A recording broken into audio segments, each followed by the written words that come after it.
This is Peter Nitschke, who is the general manager of the Bancroft Minden Forest Company. Peter, tell us who they are. Well, the Bancroft Minden Forest Company, it's a private company, and it's actually made up of about 27 independent businesses in the Bancroft area that are involved in sawmilling, logging, and the manufacture of paper. And what's the mandate of the Bancroft Minden Forest Company? Well, the company, on behalf of all the owners, holds a sustainable forest license to operate and harvest on Crown land in the area.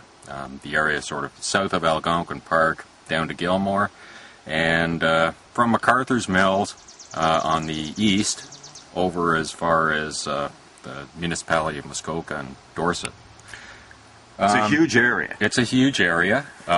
It in total about 1 million hectares, or I think that's 1,000 square kilometers. Only about half of it's Crown land, so when we only work on Crown land, and quite a bit of that is parks and conservation reserves and other things that we, of course, don't operate in. Why was the Bancroft Minden Forestry Company formed? Well, it started about in about 1996. The Crown had passed a new act governing forestry, and part of the act was designed to transfer the day-to-day responsibilities of managing the forest to industry to look after and take it out of Crown hands.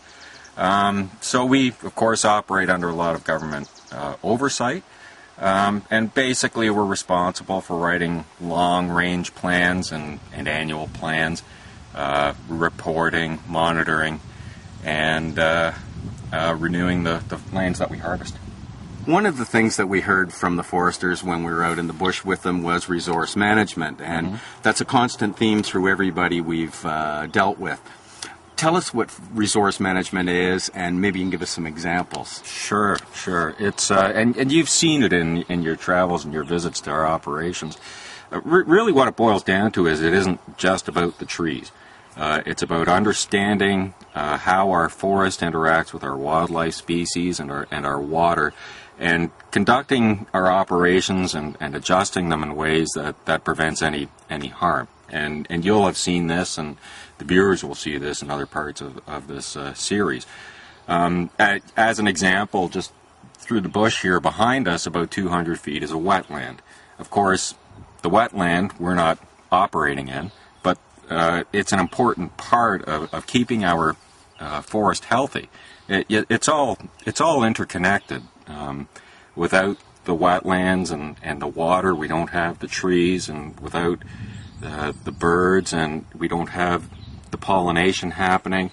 And the forest needs the wildlife and animals as much as the wildlife and animals need the forest. One of the things that really has struck me is the dedication of the people we've been with of protecting the forest, because they're fishermen, they're hunters, and not only does it provide their living, but in a lot of cases it provides food for the table and sport and many other opportunities for them. Sure, I mean, they're making a living. They're honest, hard-working people trying to make an honest living.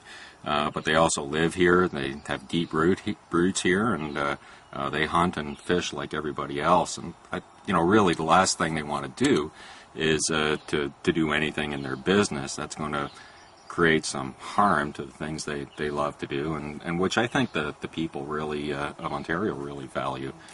It is a public resource that we're managing, and we're conscious of that. Operating in this area south of Algonquin Park does pose some challenges. We're probably a 4-hour drive from half the population of the country, and people can travel freely and use Crown land freely in the area. So it's highly visible. We're operating next door to many landowners, so we're dealing with them one-on-one to educate them and assure them that, show them what we're doing, try to ease any concerns that they have. It's a really complicated business, and that's really something we want people to understand.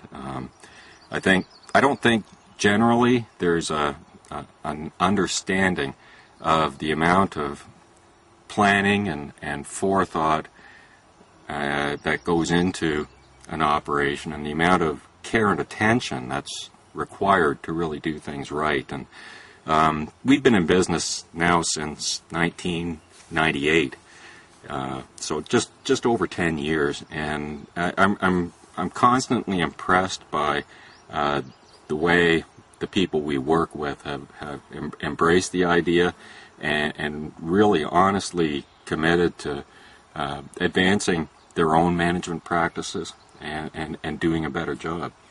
Well, as you were saying, you come at it from so many different tiers. You have a long-term plan that looks 20 years into the future of what you're going to do.